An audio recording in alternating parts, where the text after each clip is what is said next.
Olá, sejam todas muito bem-vindas ao curso online de formação política para mulheres candidatas a prefeita e vereadora nas eleições de 2020.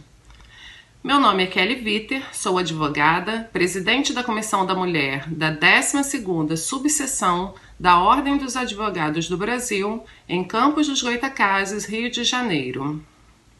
Vocês terão agora uma aula sobre gênero, política e poder em tempos de pandemia, que será ministrada pela Maruza Silva, que é doutora em Sociologia Política pela UENF, mestre em Sociologia Política, especialista em História da África do Brasil, licenciada em História, integrante do Ateliê de Estudos de Gênero, pesquisadora das relações de gênero, professora da Universidade Cândido Mendes de Campos e idealizadora do projeto Generalizando.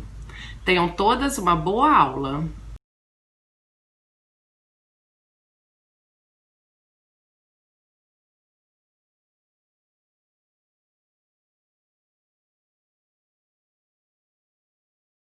Olá, boa tarde a todas.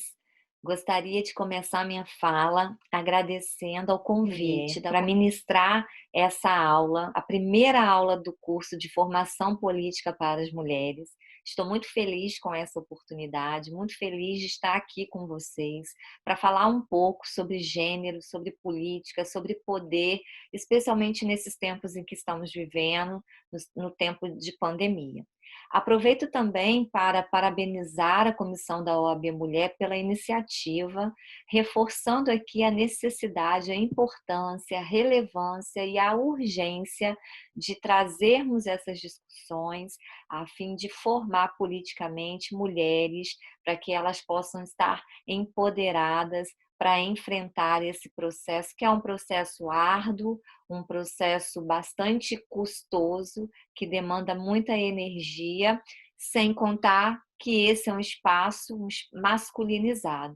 A política é um espaço masculino e, por isso, a necessidade de que nós, mulheres, estejamos completas, estejamos repletas de conhecimento para que a gente possa caminhar da melhor forma possível e se fazer, de fato, representadas na esfera política. Então, eu vejo esse curso como um momento muito especial e como uma iniciativa muito importante para a formação política de mulheres e para que a gente aumente a representatividade feminina na política. Bom, eu me chamo Maruza Silva, eu sou historiadora, doutora em Sociologia Política e pesquisadora nas relações de gênero, e hoje vou falar com vocês sobre gênero, política e poder em tempos de pandemia. Para a gente começar, eu gostaria, primeiro, que a gente tivesse bem claro o que é gênero, né? O que significa gênero? A gente tem uma ideia de gênero muito relacionada a sexo biológico, masculino e feminino. Mas dentro das ciências sociais, a gente compreende gênero como uma construção social. O que eu quero dizer com isso? O gênero é a maneira, a forma como cada cultura exige, impõe que homens e mulheres se comportem na sociedade. Então, dentro desse nosso entendimento, o gênero ele não é sinônimo do sexo. O sexo é biológico, você nasce com um aparato reprodutivo masculino ou feminino. Isso define o seu sexo biológico. Mas o gênero é um processo de construção. Um processo de construção que está ligado à questão cultural. Por exemplo, na nossa sociedade, como em boa parte das sociedades ocidentais, as meninas elas são ensinadas desde pequenas a brincar com bonecas, a cuidar de casa, a se comportar, a gostar de coisas mais delicadas, a falar baixo, enquanto os meninos são provocados, estimulados a brincadeiras que são mais agitadas, mais ativas, são também estimulados ao espaço da rua, à convivência no espaço público.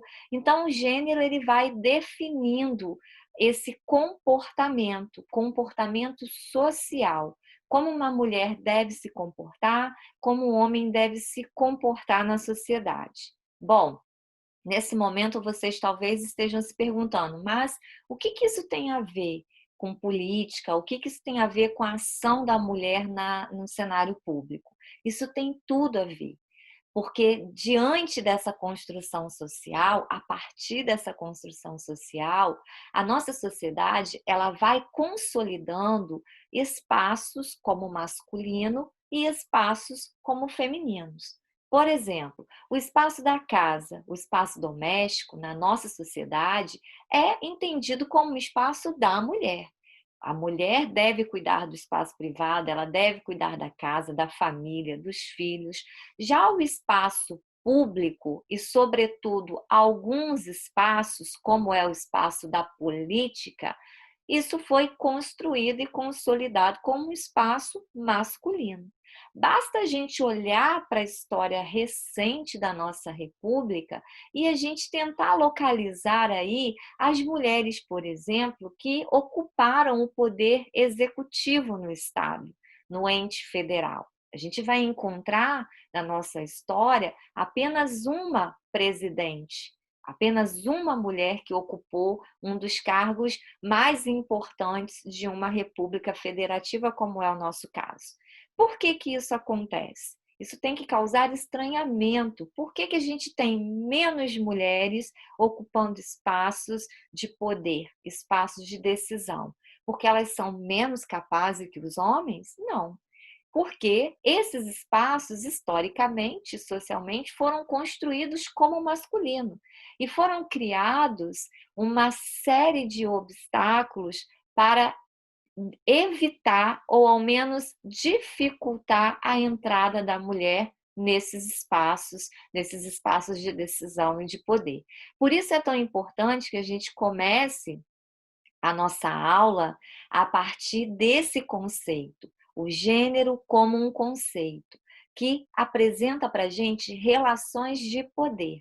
É um conceito que nos faz entender que o comportamento feminino e o comportamento masculino é fruto de uma construção social. Ora, se é uma construção social, me permite pensar que é possível o quê? Que é possível uma desconstrução. Mas vamos olhar para o nosso cenário. Vamos pensar no nosso cenário histórico. Como que a nossa sociedade ela foi estruturada? A nossa sociedade foi forjada, estruturada a partir de elementos, de modelos de poder, como o patriarcalismo. O patriarcalismo é um sistema de poder. Um sistema de poder que estruturou toda a nossa sociedade, estruturou as relações familiares, estruturou as relações no mercado de trabalho, estruturou as relações no Estado, nas instituições, na política. O patriarcado, enquanto sistema de poder, ele significa o quê? Significa que a ideia de poder naquela sociedade, o entendimento de poder naquela sociedade, parte da figura masculina, o pater, o pai. Então, é o homem aquele que possui todo o poder, é aquele que possui a autoridade. Quer ver um exemplo? Vamos pensar um exemplo para isso? Quando a gente vai um pouquinho atrás na nossa história, início do século XX, lá no século XIX, a gente vai encontrar os núcleos familiares sendo formados e a figura do pai como aquele que detém toda a autoridade. É tanta autoridade que esse pai detém no núcleo familiar, nesse tempo histórico, que ele, por exemplo, escolhe com quem a sua filha vai casar. É ele que decide o futuro dos filhos. É ele que decide se a mulher, a filha, vai ter acesso à escola ou não, à formação ou não, né? Com quem ela vai estabelecer laços matrimoniais. Então, isso mostra para gente que esse modelo sempre esteve presente na nossa sociedade. É claro que, com o passar do tempo, isso vai mudando. A gente vai avançando e avançamos muito, ainda bem. Mas mesmo assim, o patriarcalismo é um sistema de poder que reina na nossa sociedade, que dá forma à nossa sociedade, né? Esse poder, ele é o elemento masculino, a referência desse poder é o homem, né? É o elemento masculino.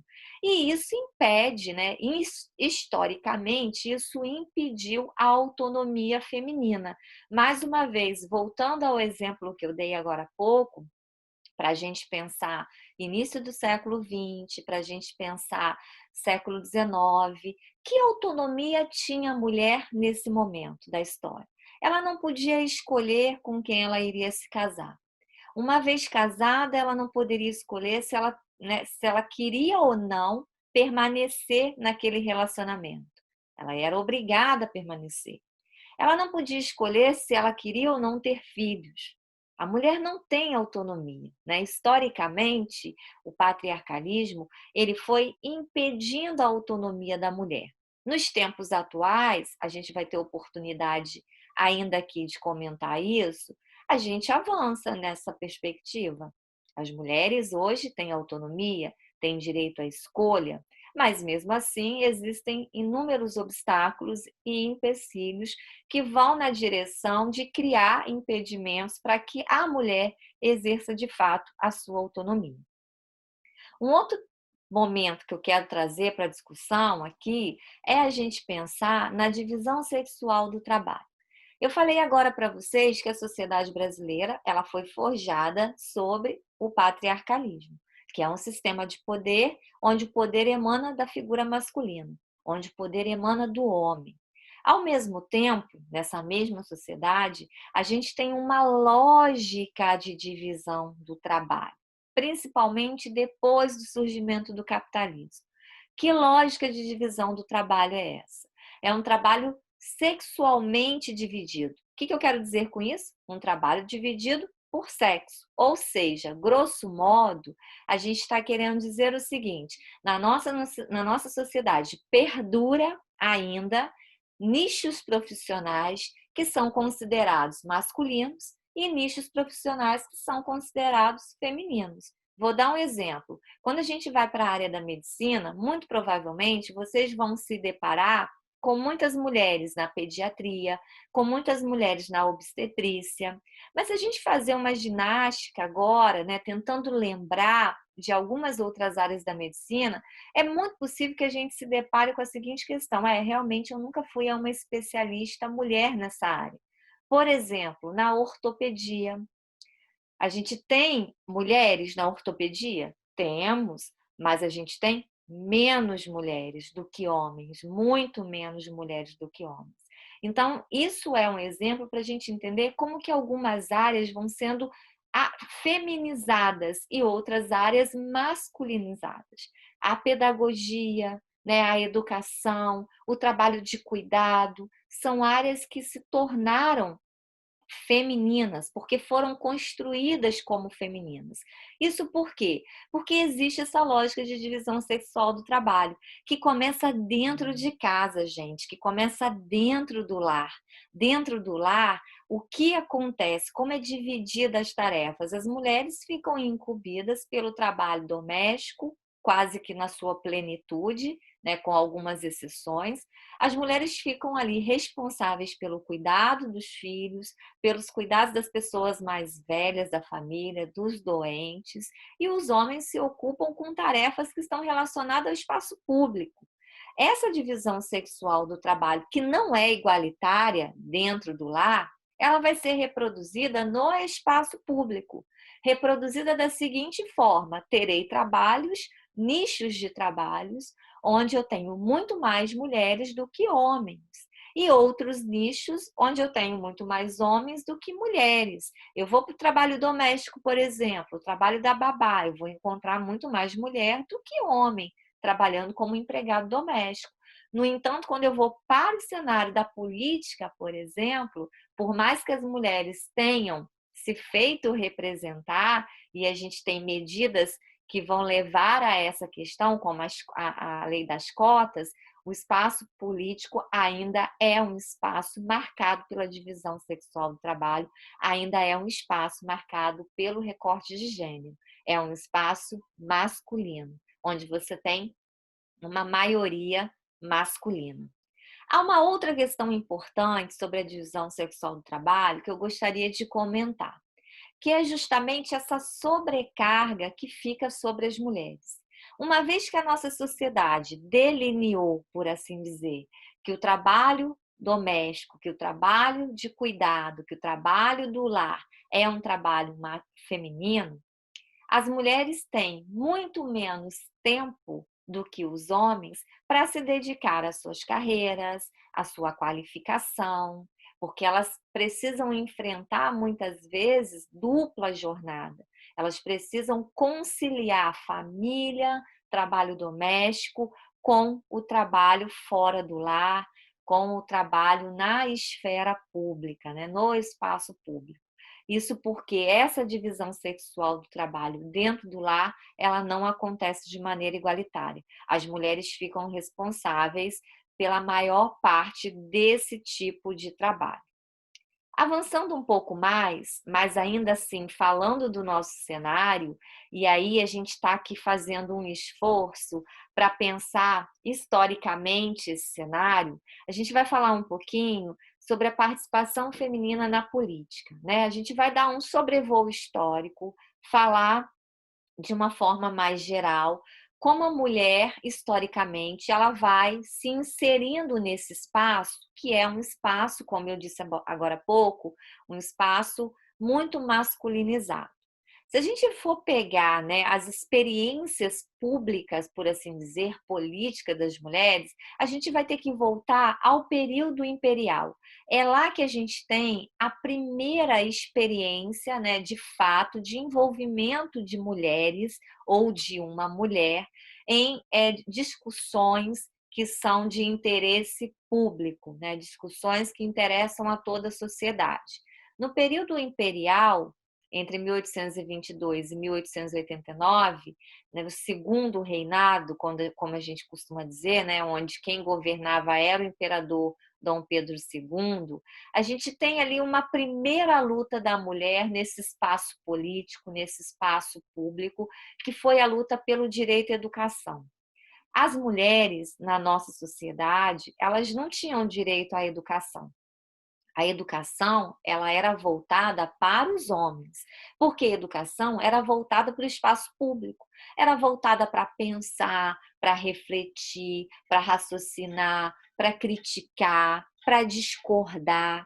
E não se esperava, a partir daqueles papéis de gênero que nós falamos, não se esperava que as mulheres pensassem, que as mulheres questionassem, né? As mulheres eram formadas para serem boas mães, boas esposas. Até aquelas de uma classe social mais privilegiada, que tinha acesso à educação, era uma educação que formava mulheres para o lar, formava mulheres para se dedicar à família e não para ocupar espaços de poder, espaços de decisão.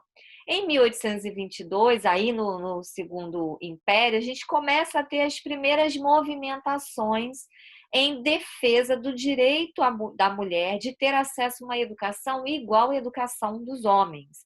E nesse contexto, a gente tem uma personagem muito importante, que é a Nísia Floresta, que foi uma militante nos direitos das mulheres, principalmente na questão da educação, no acesso à educação. O que ela defendia? Ela, que era de uma família privilegiada, que estudou fora do Brasil, ela queria, né, ela reivindicava que as mulheres tivessem acesso àquela educação que liberta, a educação que permite que a mulher possa questionar, que ela possa reivindicar.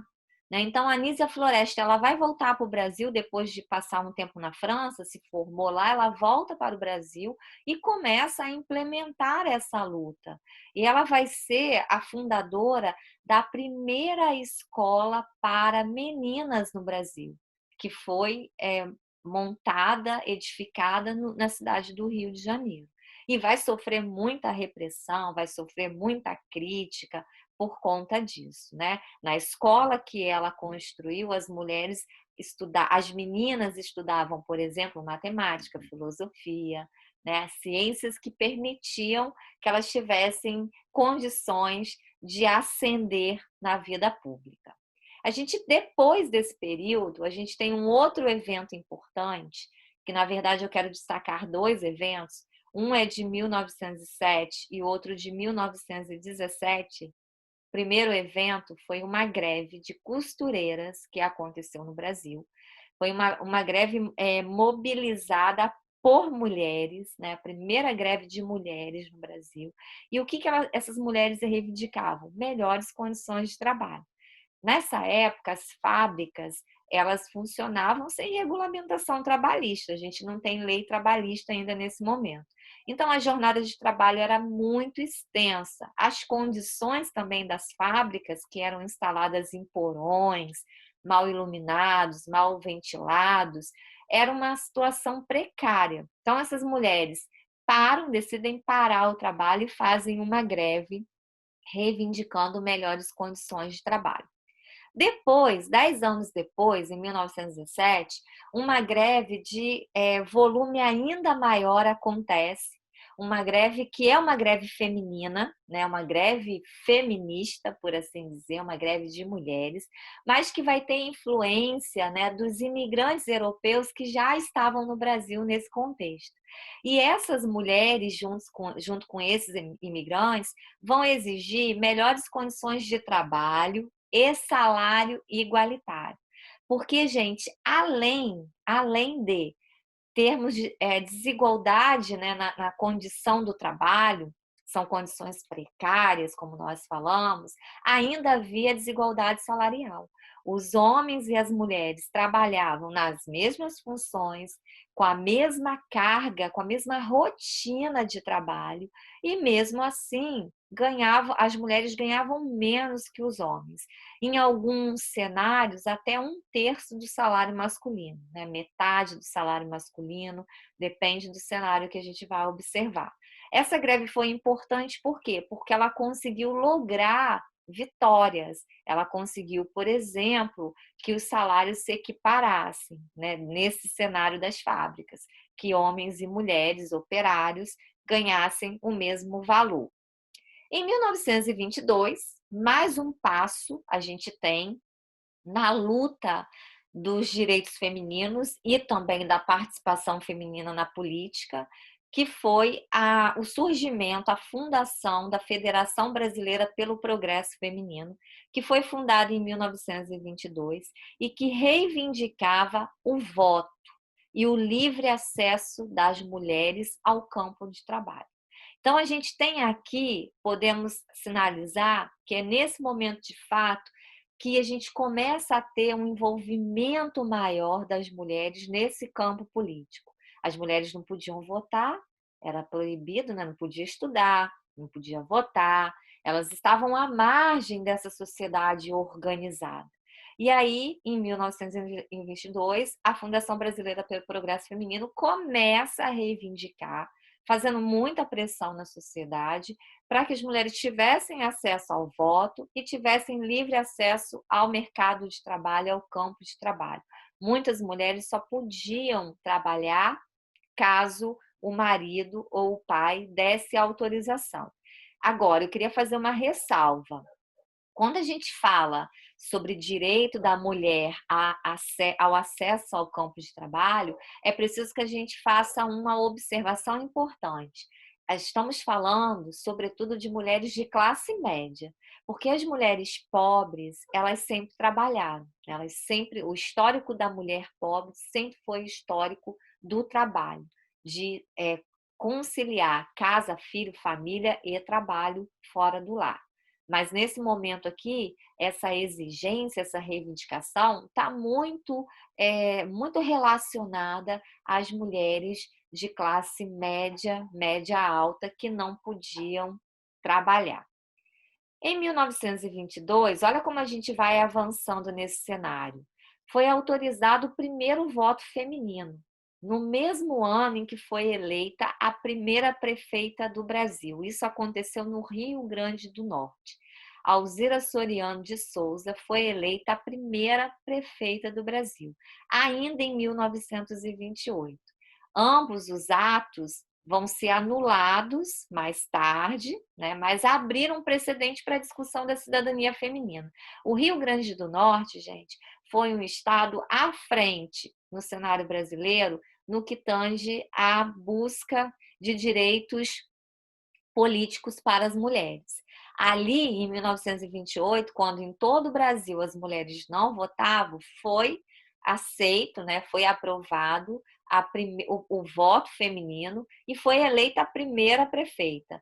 Como eu disse agora há pouco, esses atos eles foram anulados porque no todo, né, em toda a sociedade brasileira isso não era permitido, eles foram anulados, mas abriu um precedente importante, ou seja, a partir desse momento, todas as reivindicações de direitos das mulheres, sobretudo direitos políticos nesse contexto, ganharam cada vez mais corpo, cada vez mais volume, até a gente chegar nos anos 30, né? Nos anos de 1932, no governo Vargas, a gente tem a conquista do voto feminino no Brasil.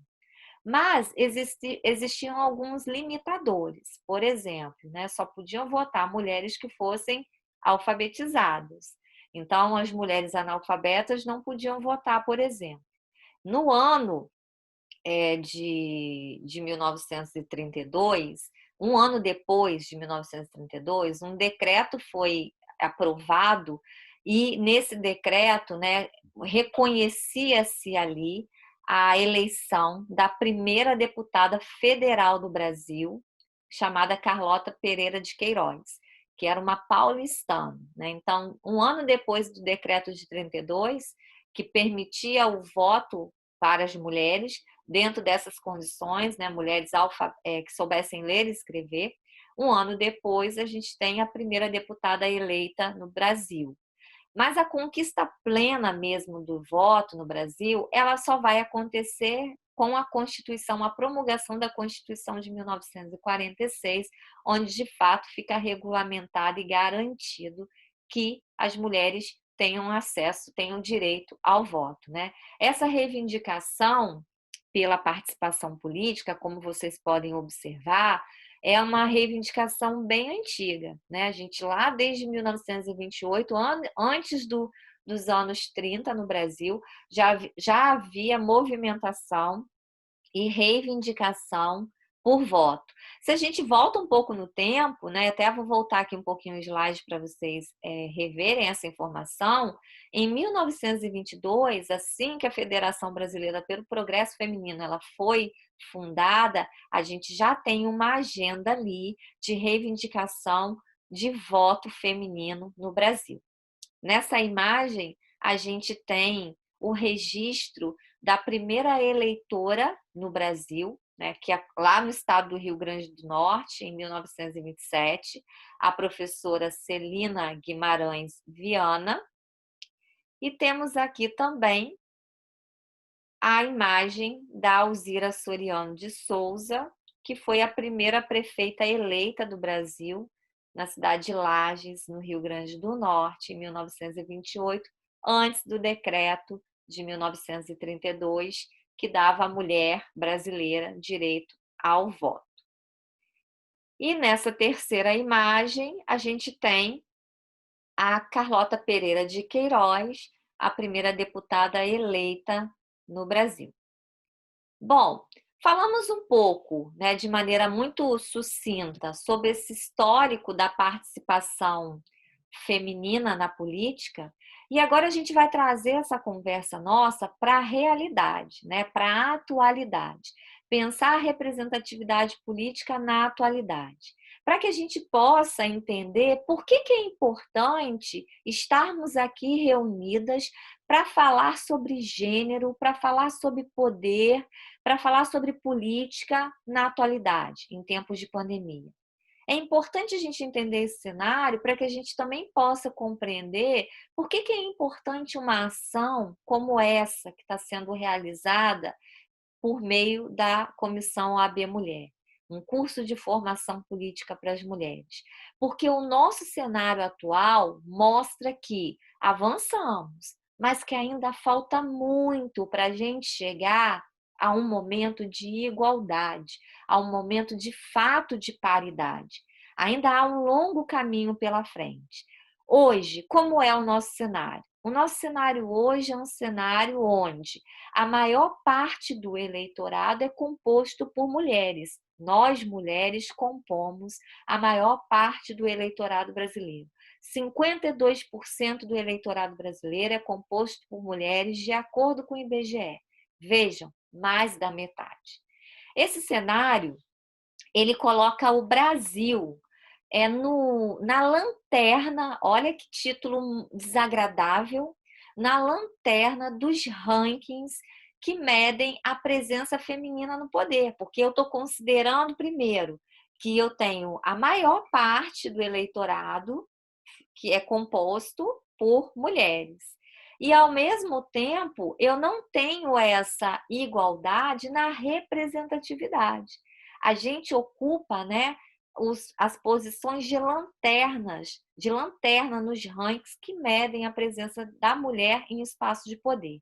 De acordo com a União Parlamentar, que mede essa presença feminina nos espaços de poder, nós, Brasil, ocupamos a posição 152 em uma lista de 192 países que medem a representatividade das mulheres na Câmara dos Deputados. Então, veja bem, apesar de sermos 52% da população que vota, né, do eleitorado brasileiro, a maioria do eleitorado, a gente tem uma representatividade que ainda deixa a desejar, né? Quando se compara com um conjunto de países no mundo, a gente tem aí, em uma lista de 192 países, a gente ocupa a colocação 152. Então, a gente está muito abaixo daquilo que podia ser considerado o ideal, né, a paridade de fato.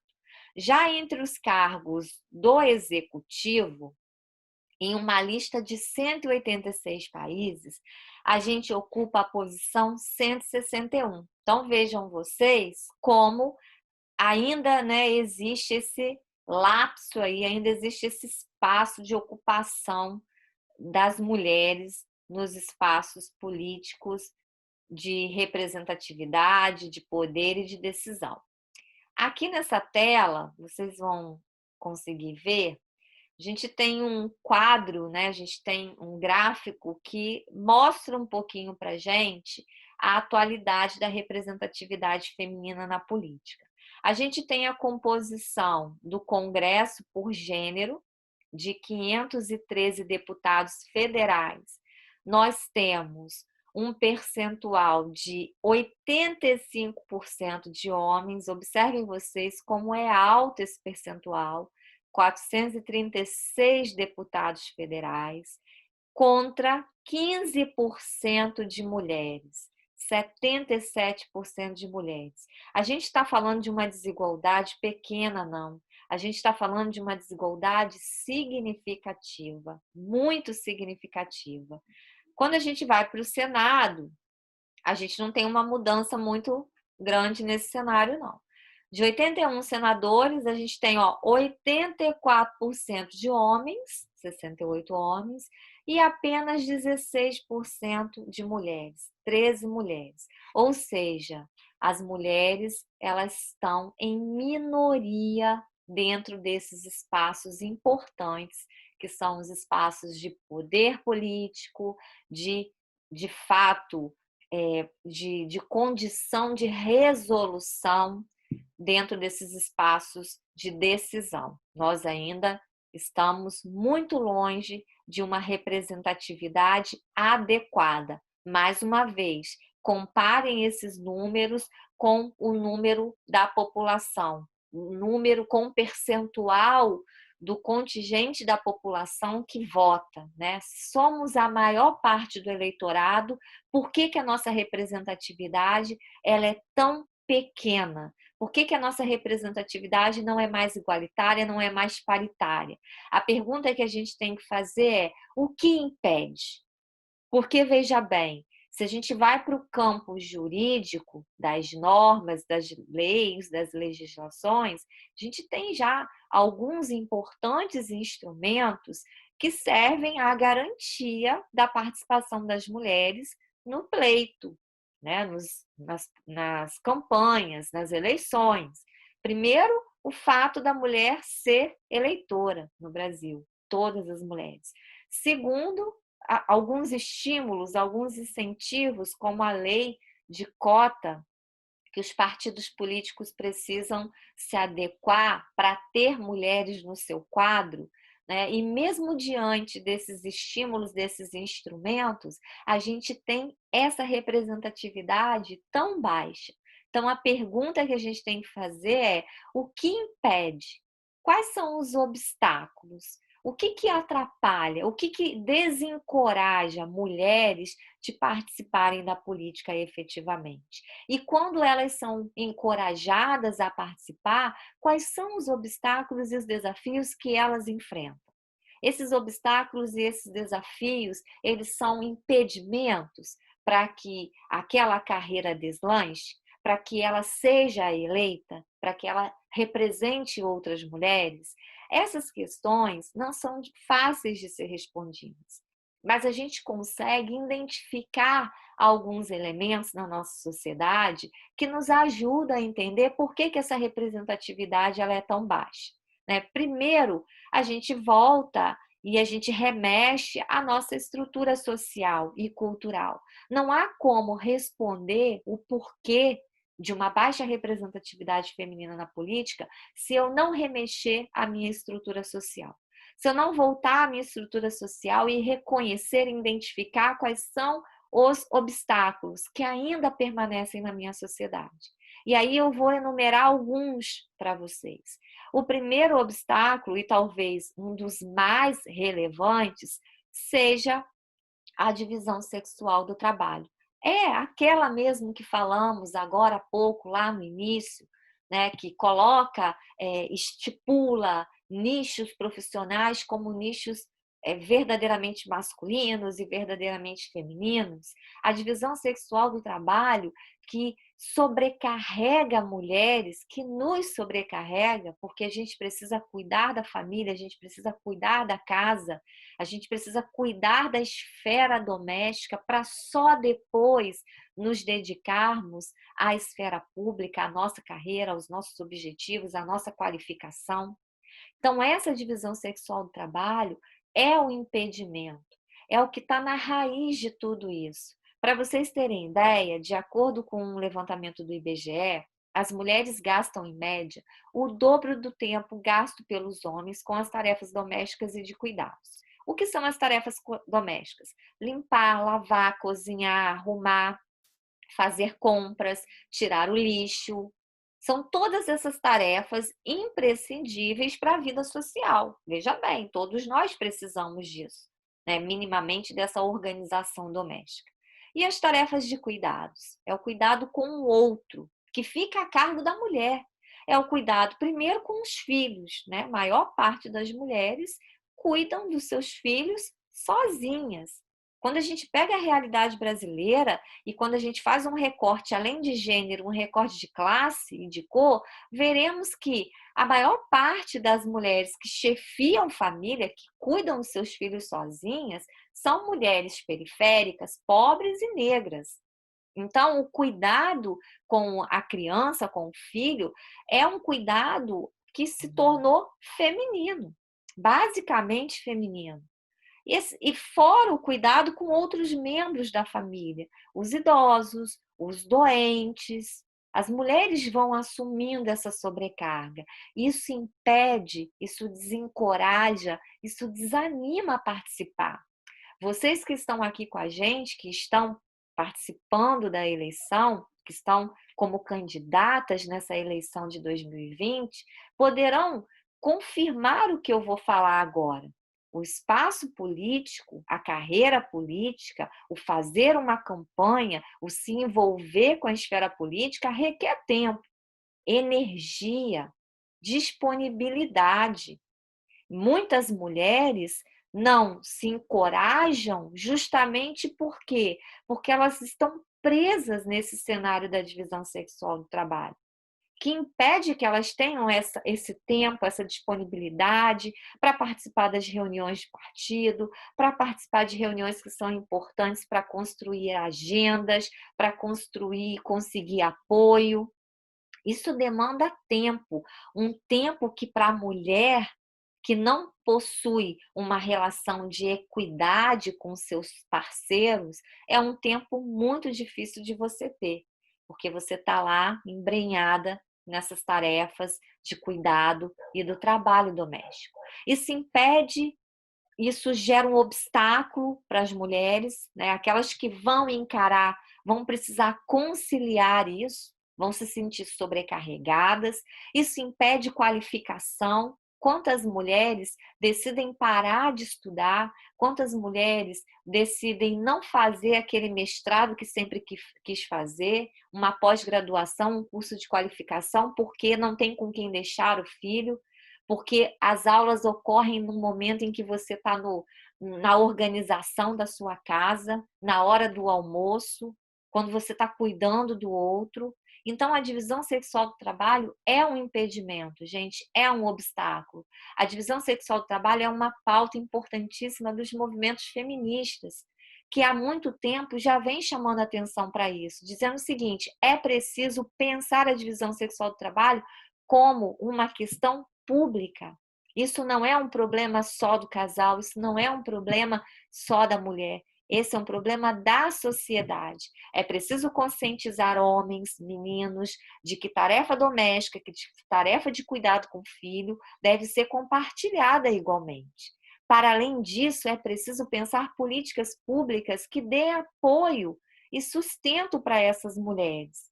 Creches, escolas em tempo integral, lavanderias públicas, situações onde as mulheres possam se sentir desafogadas, onde elas possam deixar os filhos, onde elas possam cuidar dessa parte da vida social que é essencial, mas que sobre tempo para que elas se envolvam com a política, para que elas participem da política, para que elas consigam construir a sua carreira, consigam se construir enquanto sujeito, se qualificar. Essa é uma pauta, mais uma vez eu reforço aqui, essencial, urgente. É preciso pensar a divisão sexual do trabalho como um problema social, que deve ser pensado em conjunto, para que as mulheres possam ter igualdade de condições com os homens em todas as esferas da vida pública. Bom, seguindo aqui, gente, e ainda pensando no nosso cenário atual, a subrepresentatividade feminina nos espaços de poder gera impacto para a democracia. Então, veja bem, falávamos agora há pouco, a divisão sexual do trabalho é um impeditivo. E sendo um impeditivo, é preciso que Estado, é preciso que autoridades, é preciso que aqueles que estão ocupando espaço de decisão olhem para isso, pensando políticas públicas para essa situação. Por quê? Porque as mulheres não se representam na política, elas não estão ocupando esses espaços por conta desse impedimento. E essa subrepresentatividade, ela impacta na democracia, porque a democracia ela precisa dessa pluralidade. A democracia, para se sadia, ela precisa dessa pluralidade. Eu preciso ter representantes de todas as esferas sociais, de todo gênero. Eu preciso que esses indivíduos estejam lá, ocupando espaços de poder e decisão. Esses impactos para a democracia vêm desde a permanência dos obstáculos à participação feminina no espaço de poder e no espaço institucional, como, por exemplo, a maternidade, como, por exemplo, o trabalho de cuidados, como, por exemplo, a divisão sexual de trabalho. Também a permanência na estrutura e funcionamento dos partidos políticos, né? A gente tem mais de 30 anos da política de cotas, como se costumou chamar, no sentido de fazer com que as mulheres, incentivar a participação das mulheres, e da mesma forma que é permitir a participação das mulheres. Então, os partidos políticos precisam cumprir com essa exigência, mas ainda hoje, o que a gente observa nas estruturas do partido político ou dos partidos políticos é um funcionamento, é uma estrutura marcada por permanência de desigualdade de gênero. A gente tem baixa representatividade das mulheres na política, e isso não é um problema de mulheres, esse é um problema da democracia. É preciso mudar. Então, falávamos também agora há pouco sobre o fato de você ter hoje na sociedade instrumentos como leis, como a lei de cota, mas mesmo assim, esses espaços institucionais e essas estruturas, como o próprio Estado e os partidos políticos, ainda permanecem, né, com muitas resistências, com muitas resistências. E isso vai podando a possibilidade de participação das mulheres. E o impacto maior disso para a democracia é que, se eu não tenho mulheres ocupando esses espaços onde a decisão é tomada, a agenda de gênero ela fica comprometida. Uma sociedade democrática ela precisa se comprometer com a agenda de gênero também. A agenda de gênero é o quê? É pensar políticas públicas que vão na direção de atender a demanda das mulheres, das variadas mulheres que nós temos na nossa sociedade, dos vários tipos de mulheres, as mulheres periféricas, as mulheres indígenas, as mulheres faveladas, as negras. A gente precisa pensar nessa pluralidade. Uma agenda de gênero fica muito comprometida se eu não tenho mulheres lá no legislativo, se eu não tenho mulheres lá no executivo, lutando para garantir igualdade, para garantir oportunidades iguais para homens e mulheres.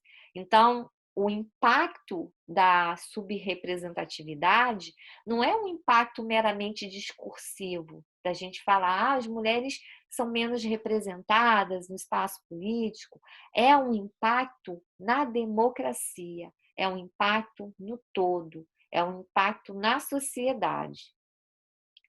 A participação das mulheres na política, ela enfrenta obstáculos inúmeros, como nós pontuamos até agora há pouco, mas é possível perceber também que nos anos 2000, no início dos anos 2000, a gente teve um aumento significativo da participação feminina, né? As mulheres estavam ocupando espaços públicos.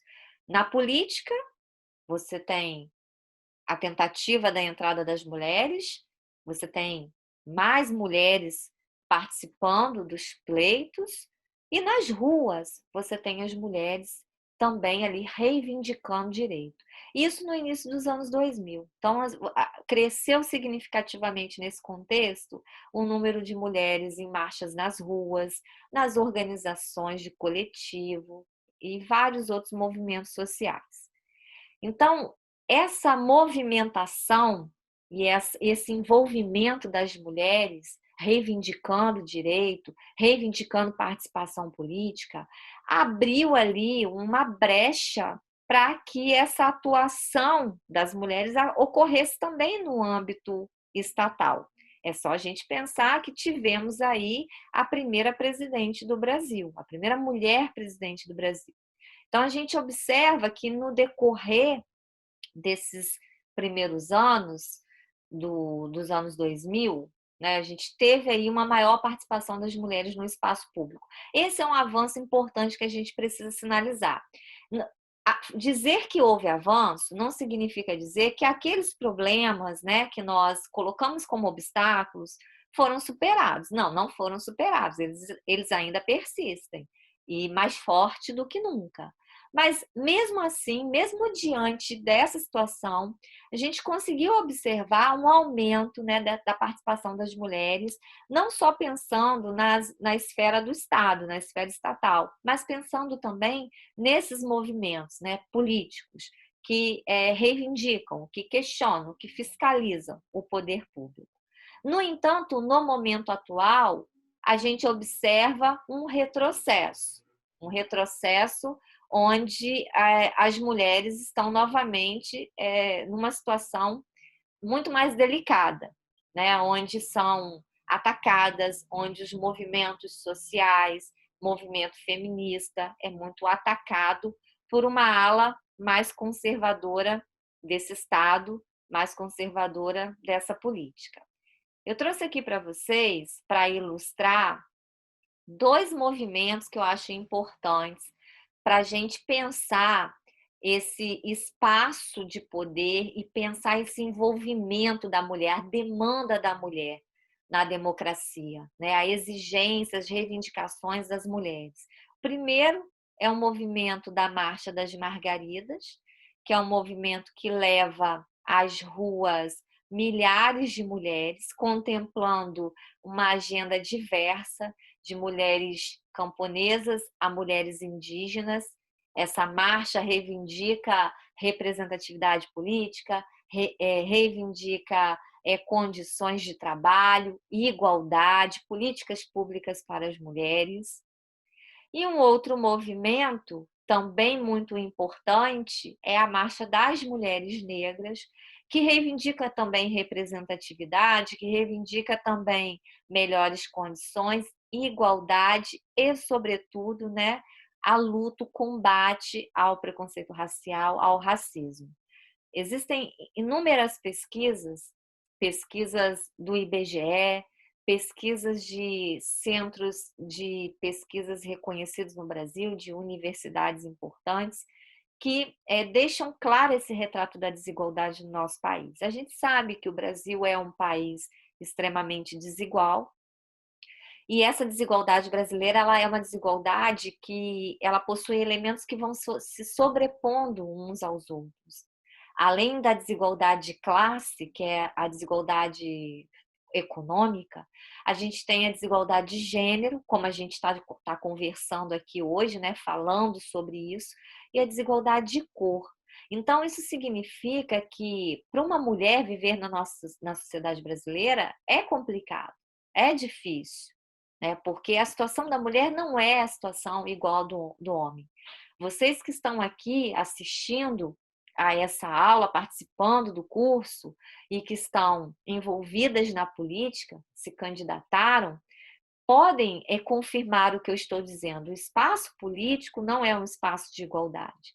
Vocês, mulheres candidatas, apesar de ter legislação ao lado de vocês, não estão em condições, não estão numa situação de igualdade com os homens. Existem as permanências, as estruturas, né, que acabam dando mais oportunidades para os homens do que para as mulheres. Nesse cenário, uma mulher negra, ela é muito mais frágil, ela sofre muito mais, porque para além da questão da classe, do gênero, a gente tem a questão da cor. Então, a Marcha das Mulheres Negras é um importante movimento que leva à rua não só mulheres negras, mas que levam à rua mulheres que estão unidas na luta do combate ao racismo no Brasil.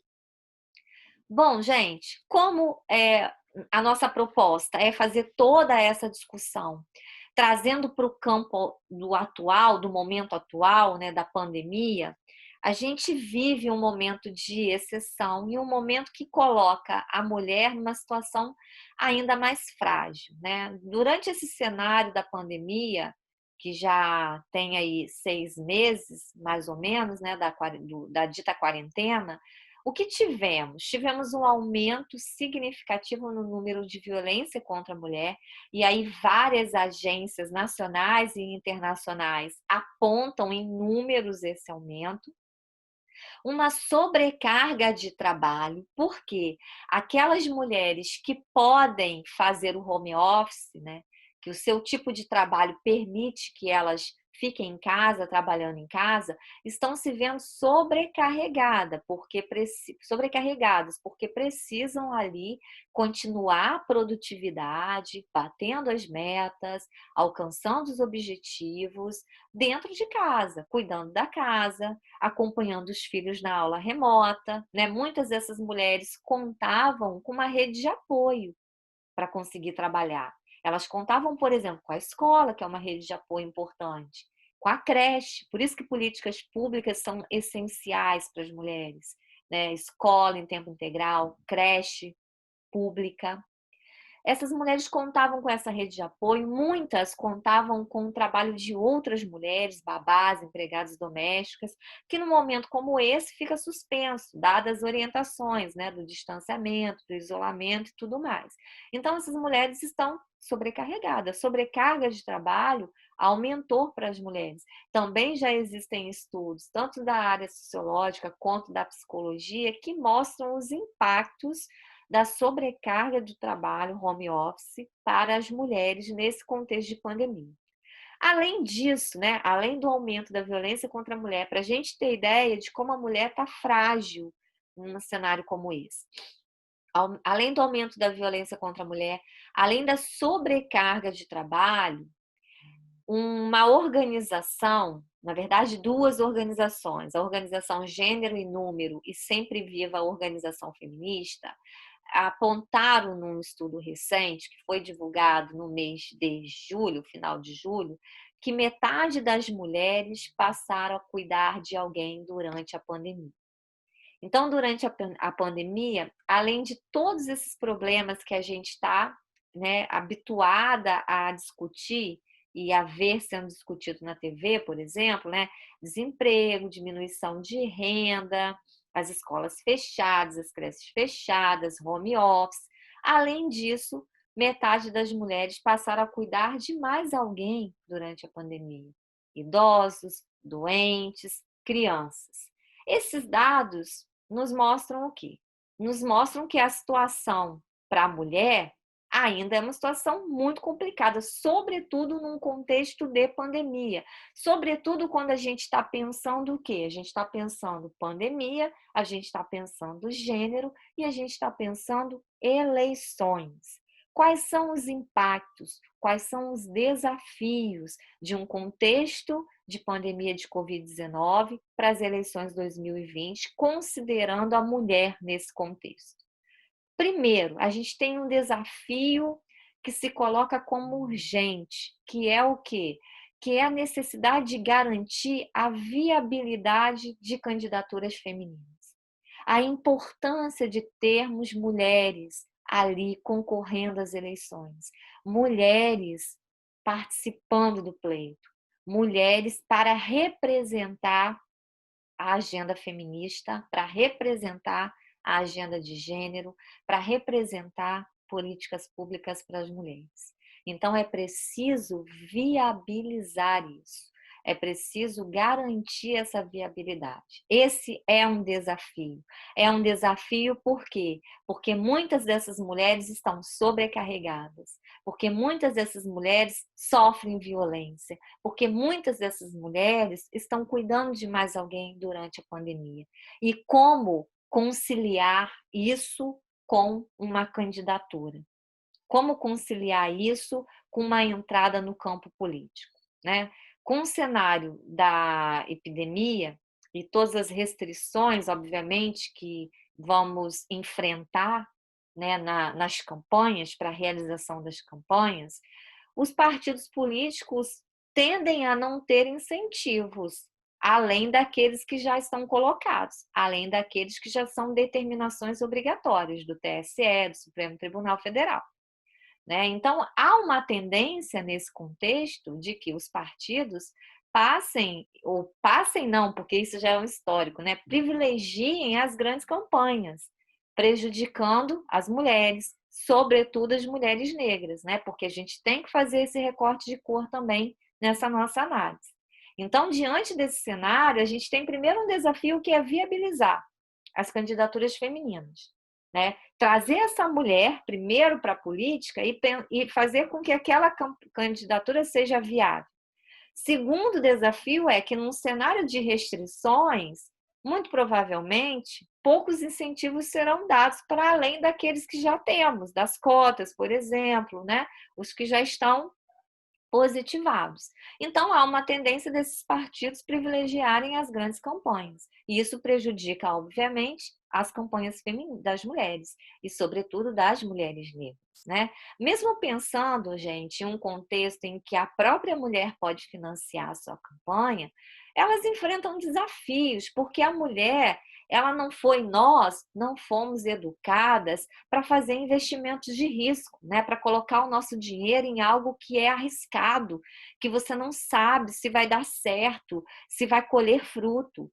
A gente foi educada para a família, a gente foi educada para pensar pequeno mesmo, para pensar assim, nessa relação com a esfera doméstica. Então, mesmo algumas tendo condição de financiar suas campanhas, elas vão sofrer essa tensão, né? Até onde, sobretudo em um momento de pandemia, onde a economia não está bem, né? Sobretudo nesse contexto, até onde é válido, né, investir nessa carreira, nessa campanha, nesse cenário.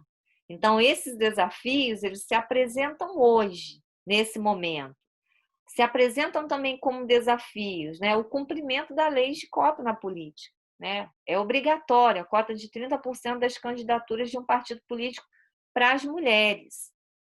Quando essa lei de cota ela foi aprovada, apesar de vários subterfúgios utilizados pelos partidos políticos para não cumprir essa lei, apesar disso, a gente consegue observar pelos estudos que houve um crescimento significativo das candidaturas femininas nos pleitos que seguiram a obrigatoriedade do 30%, né?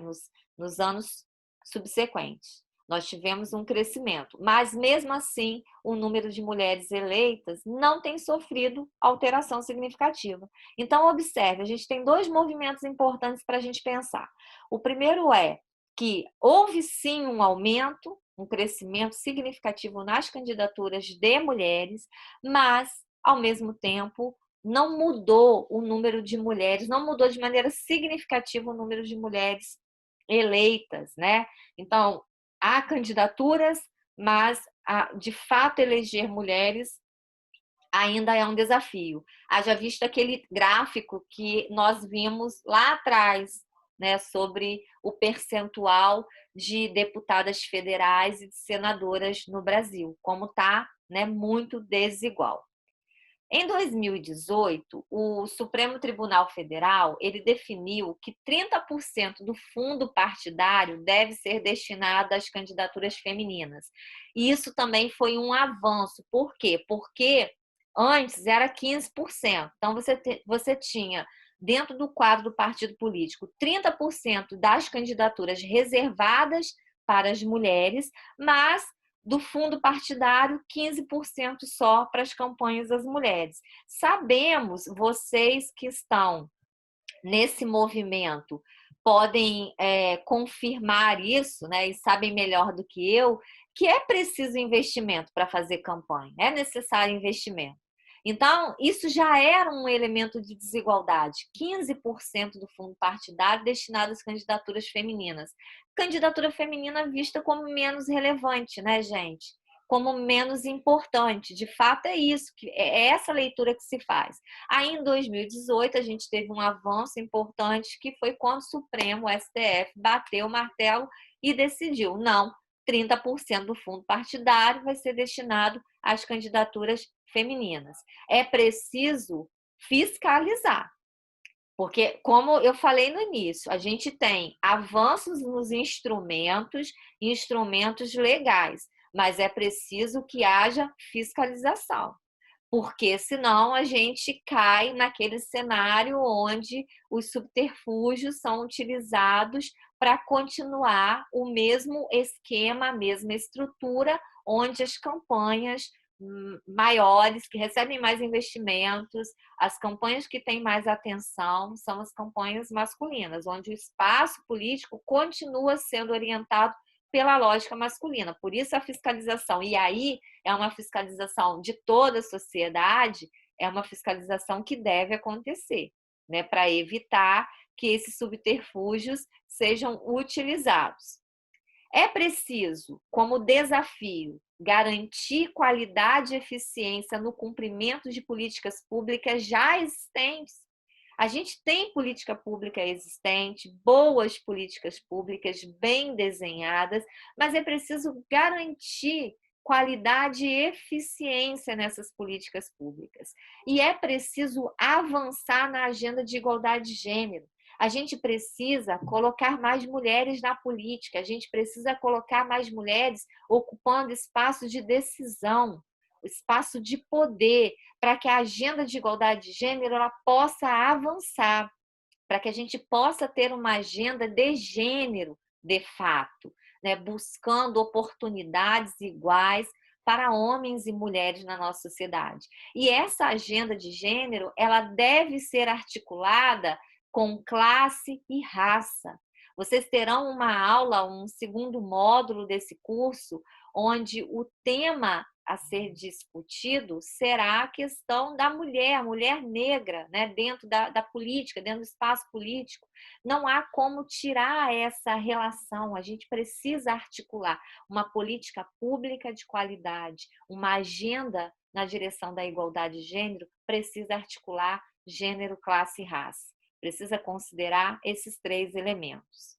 Isso não é só um desafio, gente. Isso é uma exigência.